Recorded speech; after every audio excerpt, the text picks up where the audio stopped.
25 मार्च को इजलास बुलाकर स्पीकर ने आइन की खिलाफ वर्जी की है, ऐसा कहना है सेनेटर शहरी रहमान का। कहा कि आइन में गुंजाइश ही नहीं कि तज़ीनो आराइश के बायस असम्बली इजलास ताखीर से बुलाया जाए। हुकूमत अरकान पार्लियामेंट से वोट का हक नहीं छीन सकती।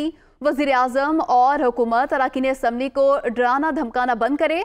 वज़ीर आज़म ने पहले इल्ज़ाम लगाया, धमकियां दी और अब मिन्नत समाजत कर रहे हैं। सेनेटर शहरी रहमान का ये रद्दअमल सामने आया है और उनकी जानिब से ये कहा गया कि 25 मार्च को इजलास बुलाकर स्पीकर ने आइन की खिलाफ वर्जी की। आइन में गुंजाइश ही नहीं कि तज़ीनो आराइश के बायस असम्बली इजलास ताखीर से बुलाया जाए। हुकूमत अरकान पार्लियामेंट से वोट का हक नहीं छीन सकती और ये भी कहा कि वज़ीर आज़म और हुकूमत अरकान असम्बली को डराना धमकाना बंद करे।